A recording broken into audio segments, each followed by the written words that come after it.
नमस्कार दोस्तों, मेरा नाम है रविंद्र। जर्मनी देश में पैदा हुए दार्शनिक कार्ल मार्क्स और उनके मित्र फ्रेडरिक एंजल्स के विचारों के समर्थक लोगों को मार्क्सवादी या साम्यवादी यानी कम्युनिस्ट कहा जाता है। भारत में मार्क्सवाद या साम्यवाद के नाम पर हजारों संगठन हैं। जिस प्रकार आज स्मार्टफोन के हजारों मॉडल आते हैं, उसी तरह इन संगठनों ने भी मार्क्सवाद के हजारों मॉडल बना रखे हैं और हर मॉडल खुद के असली मार्क्सवादी या साम्यवादी होने का प्रचार करता है। आज हम भारतीय समाज की विशेषता जाति व्यवस्था पर मार्क्सवादियों के विचारों और दावों पर ही चर्चा करेंगे। मार्क्सवादी यह दावा करते हैं कि कार्ल मार्क्स के विचारों के द्वारा जाति व्यवस्था का उन्मूलन यानी जाति व्यवस्था को खत्म किया जा सकता है। लेकिन सन 1925 में भारत में पहली साम्यवादी पार्टी बनने के बाद आज लगभग 100 साल बीत जाने और केरल व पश्चिम बंगाल में लंबे समय तक सत्ता में रहने के बावजूद भी अपने कामों से जाति व्यवस्था पर एक हल्की सी खरोंच तक नहीं डाल पाए। वास्तव में जाति उन्मूलन का सवाल भारत के मार्क्सवादियों के लिए उनके गले की फांस बना हुआ है। भारत के मार्क्सवादी जितना ही कुतर्क करके इस सवाल से दूर भागने का प्रयत्न करते हैं, उतना ही यह सवाल बार बार उनके सामने आकर खड़ा हो जाता है। मार्क्सवादी दावा करते हैं कि उनकी साम्यवादी क्रांति के पश्चात जादू से खुद ही जाति व्यवस्था खत्म हो जाएगी। क्या ऐसा संभव है? इस पर विचार करने की ज़रूरत है। इसके लिए सबसे पहले हम वैज्ञानिक समाजवाद यानी मार्क्सवाद के जनक कार्ल मार्क्स द्वारा जाति व्यवस्था पर व्यक्त किए गए विचारों का विश्लेषण करेंगे। वास्तव में कार्ल मार्क्स ने जाति व्यवस्था पर प्रमुखता से विचार व्यक्त नहीं किए हैं, बल्कि मार्क्स की किताबों व अन्य लेखों में जाति व्यवस्था से संबंधित टिप्पणियाँ यहाँ वहाँ बिखरी हुई हैं। इन्हीं टिप्पणियों के आधार पर जाति व्यवस्था के विषय में मार्क्स के विचारों का पता चलता है। अपनी किताब जर्मन विचारधारा यानी द जर्मन आइडियोलॉजी में मार्क्स ने कहा है कि जब श्रम विभाजन का अपरिष्कृत रूप जो भारत और मिस्र में पाया जाता है उनके राज्य और धर्म में जाति व्यवस्था को जन्म देता है, तो इतिहासकार मानते हैं कि जाति व्यवस्था वह शक्ति है जिसने इस अपरिष्कृत सामाजिक रूप को जन्म दिया है। दिसंबर 1846 में रूसी बुद्धिजीवी अन्ना कोव को लिखे पत्र में मार्क्स ने लिखा, क्या जाति व्यवस्था भी श्रम विभाजन का एक विशिष्ट विभाजन नहीं थी? क्या समाहारों यानी कॉरपोरेशंस की व्यवस्था एक और श्रम विभाजन नहीं थी? और क्या विनिर्माण की उस व्यवस्था में मौजूद श्रम विभाजन भी, जिसका आरंभ इंग्लैंड में 17वीं सदी के लगभग मध्य में हुआ और जो 18वीं सदी के अंतिम भाग में अपनी समाप्ति को पहुंची, बड़े पैमाने के आधुनिक उद्योगों में मौजूद श्रम विभाजन से पूरी तरह भिन्न नहीं है? 1847 में लिखित दर्शन की दरिद्रता यानी द पॉवर्टी ऑफ फिलॉसफी में मार्क्स ने लिखा है, श्रम विभाजन ने जातियों को जन्म दिया। इसी किताब में मार्क्स अन्य स्थान पर लिखते हैं, पितृसत्तात्मक व्यवस्था में, जाति व्यवस्था में, सामंती और गिल्ड व्यवस्था में पूरे समाज में निश्चित नियमों के अनुसार श्रम विभाजन था। क्या ये नियम किसी विधायिका द्वारा बनाए गए थे? नहीं, मूल रूप से भौतिक उत्पादन की स्थितियों से उनका जन्म हुआ था और उन्हें बहुत बाद में कानून का दर्जा दिया गया। इस तरह ये अलग अलग प्रकार के श्रम विभाजन सामाजिक संगठन के तरह तरह के आधार बन गए। 1853 में लिखित लेख भारत में ब्रिटिश शासन के भावी परिणाम यानी the future results of the British rule in India में मार्क्स ने लिखा है, रेल व्यवस्था से उत्पन्न होने वाले आधुनिक उद्योग धंधे उस आनुवांशिक यानी पुश्तैनी श्रम विभाजन को भंग कर देंगे जिस पर भारत की तरक्की और उसकी ताकत के बढ़ने के वास्ते की सबसे बड़ी रुकावट भारत की जाति व्यवस्था टिकी हुई है। इसी लेख के अगले पैराग्राफ में मार्क्स लिखते हैं, अंग्रेज पूंजीपति वर्ग विवश होकर चाहे जो कुछ करे, उससे ना तो भारत की जनता को मुक्ति मिलेगी, ना उसकी सामाजिक स्थिति में कोई उल्लेखनीय सुधार होगा, क्योंकि ये केवल इस बात पर निर्भर नहीं करती है कि उत्पादक शक्तियों का विकास हो, बल्कि इस बात पर निर्भर करती है कि उन शक्तियों पर जनता का स्वामित्व हो। किंतु इन दोनों के लिए भौतिक आधार तैयार करने के काम से वे अंग्रेज पूंजीपति नहीं बच सकेंगे। 1859 में लिखित राजनीतिक अर्थशास्त्र की आलोचना में योगदान यानी a contribution to the critique of political economy में मार्क्स जाति के विषय में लिखते हैं, या तो कानून भूस्वामित्व को किन्हीं विशेष परिवारों तक सीमित कर सकता है या फिर श्रम को आनुवंशिक विशेषाधिकार घोषित कर सकता है और इस तरह से उसे जाति व्यवस्था के रूप में सुदृढ़ीकृत कर सकता है। 1867 में प्रकाशित पूंजी यानी कैपिटल के पहले खंड में जातियों पर टिप्पणी करते हुए मार्क्स कहते हैं, हस्त निर्माण यानी मैन्युफैक्चर असल में तफसीली काम करने वाले मजदूर की निपुणता को इस तरह पैदा करता है कि विभिन्न धंधों में जो भेद हस्त निर्माण के पहले ही पैदा हो गए थे और जो उसे समाज में पहले से तैयार मिले थे, उनको वह वर्कशॉप के भीतर पुनः पैदा कर देता है और सुनियोजित ढंग से विकसित करता हुआ पराकाष्ठा पर पहुंचा देता है। दूसरी ओर एक आंशिक कार्य का किसी एक व्यक्ति के पूरे जीवन के लिए उसका धंधा बन जाना पुराने जमाने की समाज व्यवस्थाओं की धंधों को पुश्तैनी यानी आनुवांशिक बना देने की प्रवृत्ति के अनुरूप होता है, जो या तो उनको अलग अलग जातियों का रूप दे देती थी और या जहाँ कहीं कुछ खास ऐतिहासिक परिस्थितियाँ व्यक्ति में अपना धंधा इस तरह बदलने की प्रवृत्ति पैदा कर देती थीं जो जाति व्यवस्था के अनुरूप नहीं होता था, वहाँ उनको शिल्पी संघों में बांध देती थी। जिस प्राकृतिक नियम के अनुसार वनस्पतियों और पशुओं का विभिन्न जातियों और प्रकारों में विभेदीकरण हो जाता है, उसी प्राकृतिक नियम के फलस्वरूप अलग अलग जातियां और शिल्पी संघ पैदा हो जाते हैं। अंतर केवल यह होता है कि जब उनका विकास एक खास मंजिल पर पहुंच जाता है तो जातियों का पैतृक स्वरूप और शिल्पी संघों का अनन्य रूप समाज के एक कानून के रूप में स्थापित हो जाता है। इससे अधिक मार्क्स ने जाति व्यवस्था पर कुछ नहीं लिखा है, क्योंकि जाति व्यवस्था मार्क्स के अध्ययन का मुख्य विषय नहीं था। इसलिए मार्क्स ने जाति व्यवस्था पर अधिक विस्तार से विचार व्यक्त नहीं किए हैं, परंतु उपरोक्त टिप्पणियों से ही जाति व्यवस्था के विषय में मार्क्स के विचारों का सार सामने आता है। पहला, मार्क्स के अनुसार जाति व्यवस्था की उत्पत्ति का स्रोत श्रम विभाजन है। दूसरा, मार्क्स के अनुसार इस श्रम विभाजन की विशेषता इसके स्वरूप का आनुवांशिक होना है, अर्थात पेशों को पुश्तैनी बना देना। यदि पुश्तैनी पेशों ने ही जाति व्यवस्था को जन्म दिया और अगर पेशे यानी काम धंधे पुश्तैनी ना हुए होते तो जाति व्यवस्था भी पैदा ना हुई होती। हालांकि सच्चाई यह है कि सभी जातियों के साथ पुश्तैनी पेशे नहीं जुड़े होते हैं और यह भी हुआ कि एक ही जाति स्थान और समय के अनुसार कई उपजातियों में बंट गई। मार्क्स ने इसका कोई कारण नहीं बताया कि ऐसा क्यों हुआ। तीसरा है, मार्क्स के अनुसार भारत में ब्रिटिश शासन के परिणाम स्वरूप होने वाले पूंजीवादी विकास और विशेष रूप से रेल व्यवस्था के कारण आनुवांशिक श्रम विभाजन समाप्त हो जाएगा। अब क्योंकि मार्क्स ने आनुवांशिक श्रम विभाजन को ही जाति व्यवस्था की उत्पत्ति का स्रोत माना है, फलस्वरूप आनुवांशिक श्रम विभाजन के समाप्त होने के परिणाम स्वरूप जाति व्यवस्था का भी उन्मूलन हो जाएगा। चौथा, भारत में ब्रिटिश शासन के परिणाम स्वरूप होने वाले पूंजीवादी विकास के कारण जाति व्यवस्था का उन्मूलन तो हो जाएगा, परंतु आम जनता की मुक्ति नहीं होगी जब तक कि उत्पादक शक्तियों पर आम जनता का अधिकार न हो जाए। पांचवा, मार्क्स ने जाति व्यवस्था की अनिवार्य विशेषताओं श्रेणीगत असमानता यानी ग्रेडेड इनइक्वालिटी और अस्पृश्यता या छुआछूत यानी अनटचेबिलिटी पर विचार ही नहीं किया। ऐसा इसलिए क्योंकि मार्क्स का भारतीय समाज से कोई सीधा संपर्क नहीं था और उसने भारतीय समाज के बारे में उस समय के लेखकों द्वारा लिखी गई किताबों और लेखों से जानकारियां हासिल की थीं। इसलिए जाति व्यवस्था की इन विशेषताओं को देखने में मार्क्स असफल रहे। इस प्रकार स्पष्ट है कि मार्क्स के अनुसार जाति व्यवस्था के उन्मूलन हेतु किसी क्रांति की आवश्यकता ही नहीं है। वास्तव में मार्क्स ने जाति व्यवस्था को श्रम विभाजन का रूप माना, परंतु वास्तव में जाति व्यवस्था श्रमिकों या मजदूरों का भी श्रेणीगत विभाजन कर देती है। इसी का उल्लेख करते हुए डॉक्टर भीमराव अम्बेडकर ने अपनी किताब जाति का उन्मूलन यानी द एनहिलेशन ऑफ कास्ट में लिखा है कि यदि श्रम का विभाजन प्रत्येक सभ्य समाज का एक अनिवार्य लक्षण है तो यह दलील दी जाती है कि जाति प्रथा में कोई बुराई नहीं है। इस विचार के विरुद्ध पहली बात यह है कि जाति प्रथा केवल श्रम का विभाजन नहीं है, श्रमिकों का विभाजन भी है।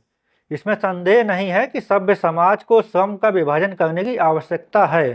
किसी भी सभ्य समाज में श्रम के विभाजन के साथ इस प्रकार के पूर्णतः अलग वर्गों में श्रमिकों का अप्राकृतिक विभाजन नहीं होता। जाति प्रथा मात्र श्रमिकों का विभाजन नहीं है, बल्कि यह श्रम के विभाजन से बिल्कुल भिन्न है। यह एक श्रेणीबद्ध व्यवस्था है जिसमें श्रमिकों का विभाजन एक के ऊपर दूसरे क्रम में होता है। किसी भी अन्य देश में श्रम के विभाजन के साथ श्रमिकों का इस प्रकार का क्रम नहीं होता। जाति प्रथा के विचार के विरुद्ध एक तीसरा तथ्य भी है। श्रम का यह विभाजन स्वतः नहीं होता, यह स्वाभाविक अभिरुचि पर आधारित नहीं है। जाति के प्रश्न पर भारत के विभिन्न मार्क्सवादी समूहों के विचारों को सामान्य रूप से लिया जाए तो सभी समूह जाति उन्मूलन के प्रश्न को सुदूर भविष्य में संपन्न होने वाली तथाकथित साम्यवादी क्रांति, जिसके द्वारा पूंजीवादी व्यवस्था का अंत कर दिया जाएगा, तक के लिए टाल देते हैं। और जब तक यह क्रांति संपन्न नहीं होती, तब तक जाति के प्रश्न पर विचार करना भी उचित नहीं समझते। इस तरह स्पष्ट है कि मार्क्सवादियों के अनुसार यदि क्रांति नहीं होगी तो जाति उन्मूलन भी संभव नहीं है। इस तरह मार्क्सवादी लोग जाति व्यवस्था के उन्मूलन के रास्ते में क्रांति की पहली शर्त लगा देते हैं।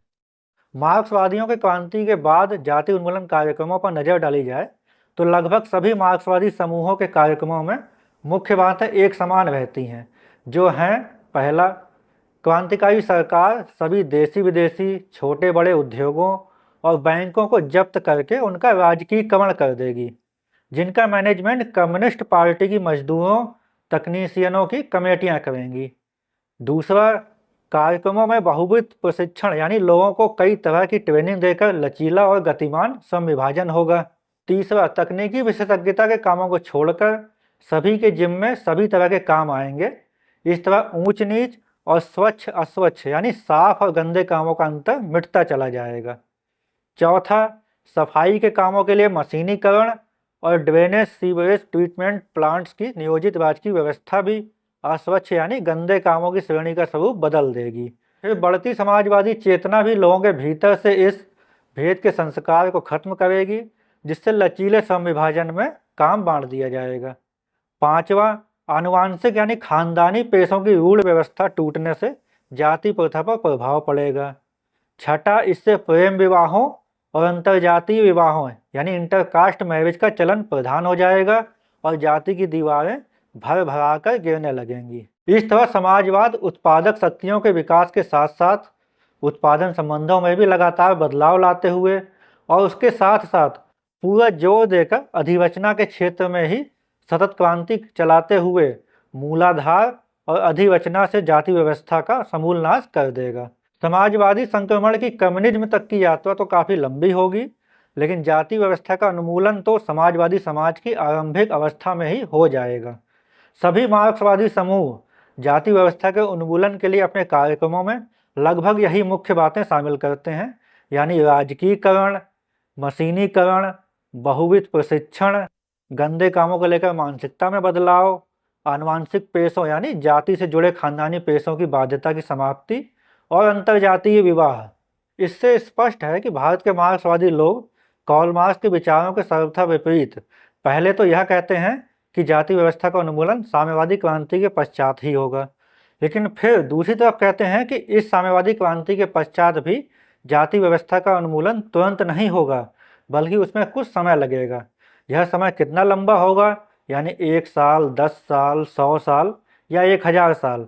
वास्तव में कोई भी मार्क्सवादी यह नहीं बताता कि इसमें कितना समय लगेगा, वे केवल अस्पष्ट शब्दों का इस्तेमाल करते हैं। ये मार्क्सवादी लोग जिस बहुविध प्रशिक्षण और लचीले श्रम विभाजन की बात करते हैं, जिसमें सभी के जिम्मे सभी काम आएंगे, वह अभी दिवा स्वप्न यानी दिन में देखे जाने वाला सपना ही है, क्योंकि मार्क्स ने स्वयं माना है कि क्रांति के बाद भी साम्यवादी समाज की पहली अवस्था में असमानता बनी रहेगी तथा साम्यवादी समाज की उच्चतर अवस्था में भी श्रम विभाजन बना रहेगा तथा केवल श्रम विभाजन के प्रति दासत्वपूर्ण अधीनता और उसी के साथ साथ मानसिक तथा शारीरिक श्रम के अंतर्विरोध का लोप होगा। गोथा कार्यक्रम की आलोचना में मार्क्स कहते हैं कि लेकिन एक मनुष्य दूसरे से शारीरिक या मानसिक दृष्टि से श्रेष्ठतर है, इसलिए इतने ही समय में अधिक श्रम प्रदान करता है या वह अधिक समय तक श्रम कर सकता है, और माप का काम देने के लिए श्रम का निर्धारण उसकी अवधि या तीव्रता द्वारा किया जाना चाहिए, अन्यथा वह माप का मानक नहीं रहता। यह समान अधिकार असमान श्रम के लिए एक असमान अधिकार है। यह किन्हीं भी वर्ग भेदों को नहीं मानता, क्योंकि हर कोई किसी की तरह मात्र एक श्रमिक है, किंतु यह असमान वैयक्तिक सामर्थ्य को अथवा उत्पादक कार्य क्षमता को प्राकृतिक विशेषाधिकारों के रूप में मौन स्वीकृति प्रदान करता है। इस प्रकार हर अधिकार की भांति यह अपने अंतर्य में असमानता का अधिकार है। अपने स्वभाव से ही अधिकार की सार्थकता समान मानक के लागू किए जाने में ही हो सकती है, किंतु असमान व्यक्ति, और यदि वे असमान ना हुए होते तो वे अलग अलग व्यक्ति ना होते।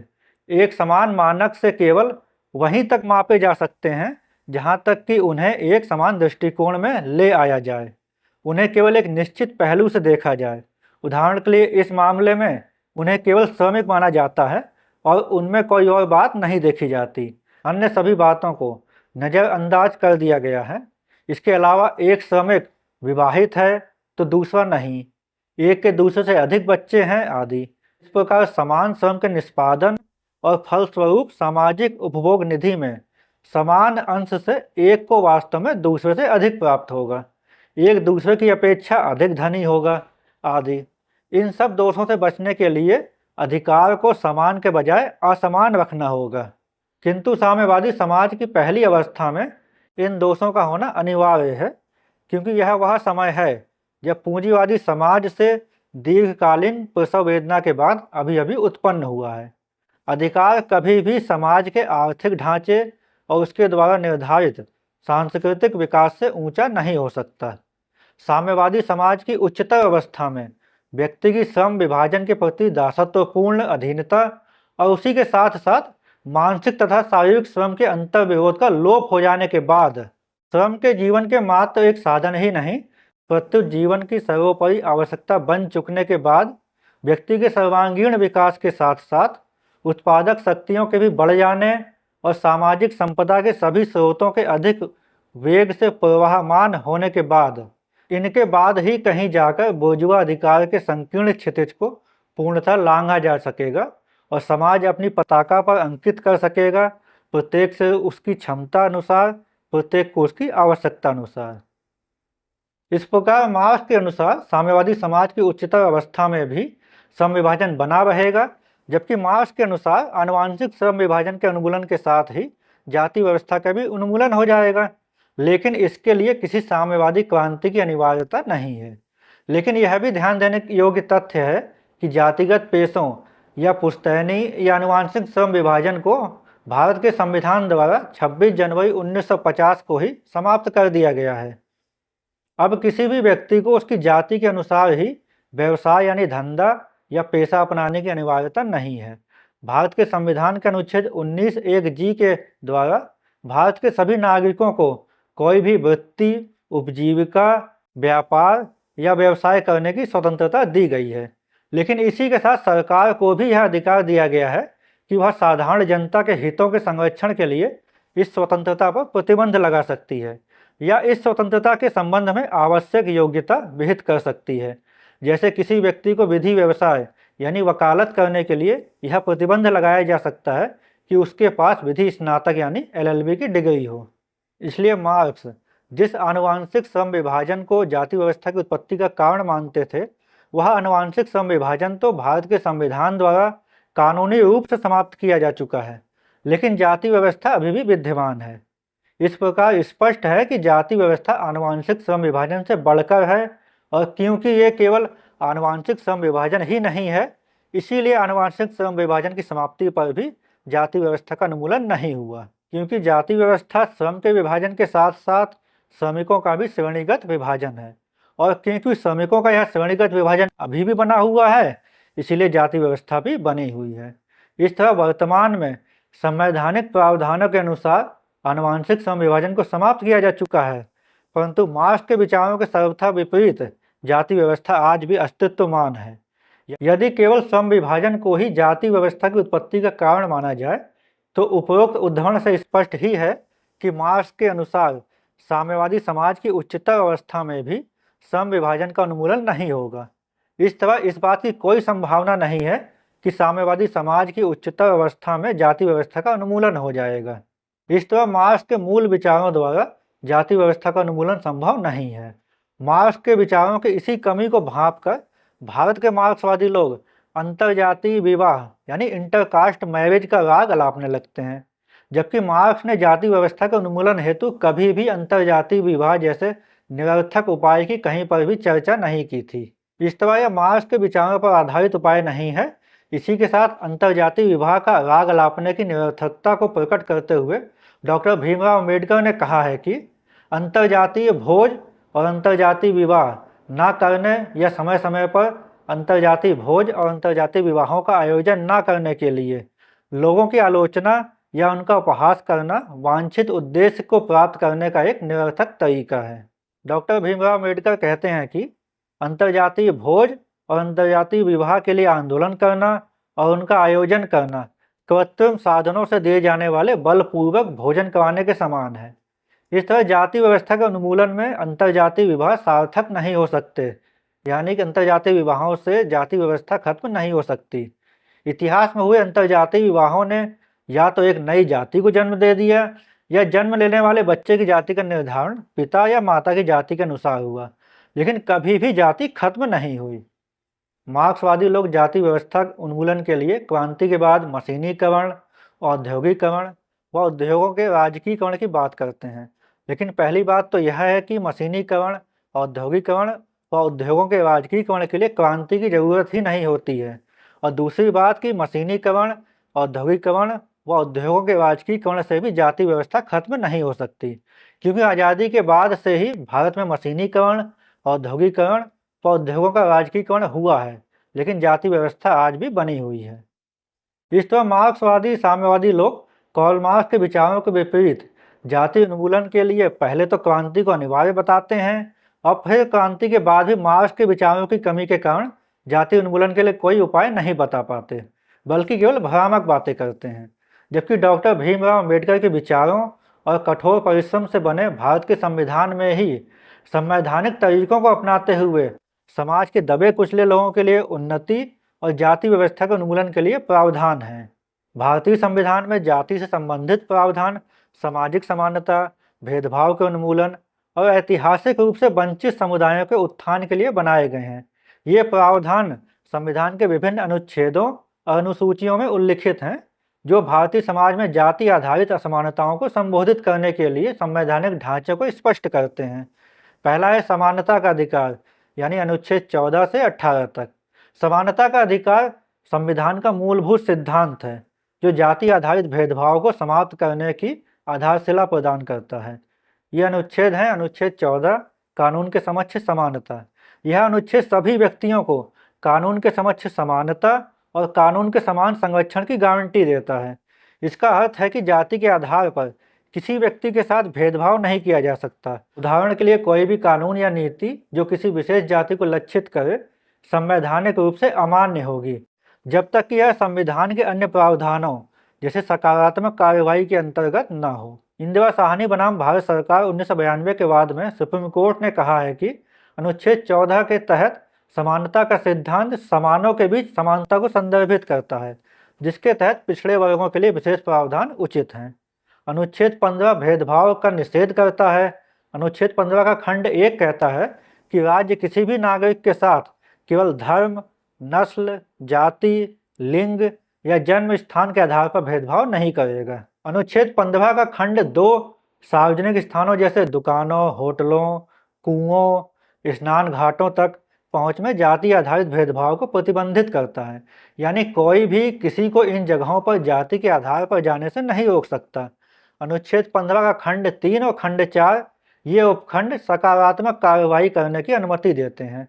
अनुच्छेद 15(4) विशेष रूप से सामाजिक और शैक्षिक रूप से पिछड़े वर्गों, अनुसूचित जाति और अनुसूचित जनजाति के लिए विशेष प्रावधान बनाने की अनुमति देता है। उदाहरण के लिए शैक्षिक संस्थानों में आरक्षण अनुच्छेद 15 का खंड 5 2005 में जोड़ा गया। यह शैक्षिक संस्थानों, निजी सहित लेकिन असहायता प्राप्त को छोड़कर में अनुसूचित जातियों, अनुसूचित जनजातियों और अन्य पिछड़ा वर्ग यानी ओबीसी के लिए आरक्षण की अनुमति देता है।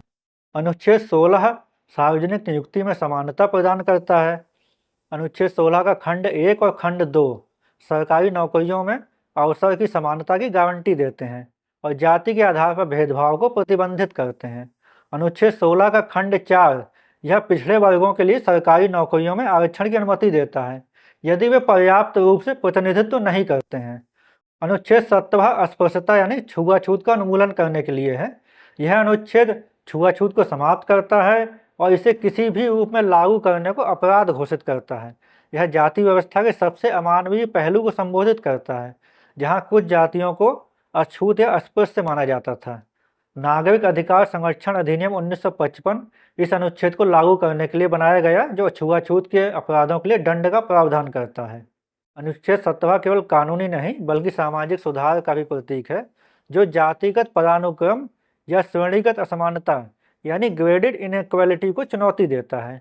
अनुच्छेद 18 उपाधियों का उन्मूलन करता है। यह प्रत्यक्ष रूप से जाति आधारित विशेषाधिकारों को समाप्त करने में सहायक है, जैसे कि कुछ जातियों से जुड़ी पारंपरिक उपाधियां।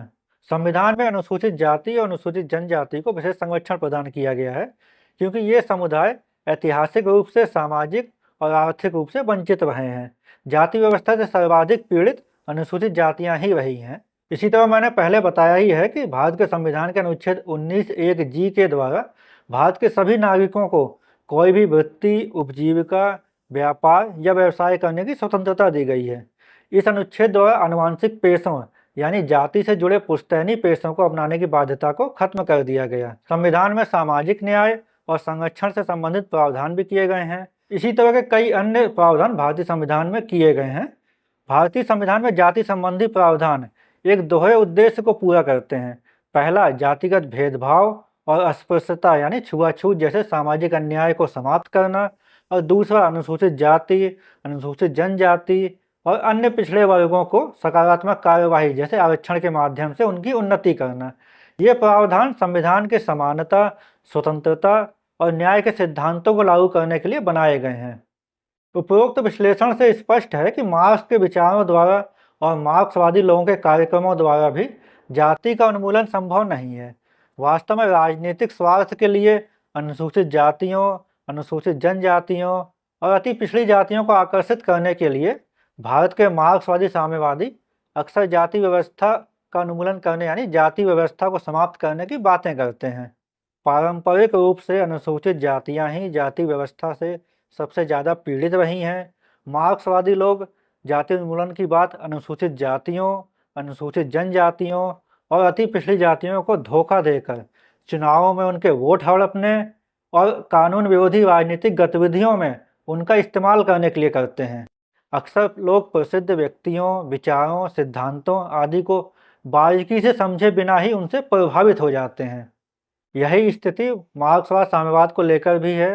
भारत में बहुत से लोग मार्क्सवाद साम्यवाद को पूरी तरह समझे बिना ही केवल रोमांच में आकर या भड़काऊ नारों से भ्रमित होकर या प्रचार के प्रभाव में आकर मार्क्सवाद साम्यवाद के समर्थक बन जाते हैं और कानून व्यवस्था को हाथ में लेकर अपना व अपने परिवार का जीवन बर्बाद कर लेते हैं। जबकि डॉक्टर भीमराव अम्बेडकर के विचारों पर आधारित भारत के संविधान में दिए गए प्रावधानों और संवैधानिक तरीकों को अपनाकर जाति व्यवस्था से पीड़ित वर्गों ने संविधान लागू होने के 75 वर्षों में उल्लेखनीय प्रगति की है, वह सामाजिक समानता हासिल की है। इसलिए मार्क्सवाद साम्यवाद को नहीं अपनाएं बल्कि भारत के संविधान में विश्वास करें। तो दोस्तों, वीडियो अच्छी लगी हो तो वीडियो को लाइक करिए, कमेंट करिए और फिलोसोफर रवि चैनल को सब्सक्राइब करिए। मिलते हैं एक नए वीडियो में एक नए विचार के साथ। धन्यवाद, नमस्कार।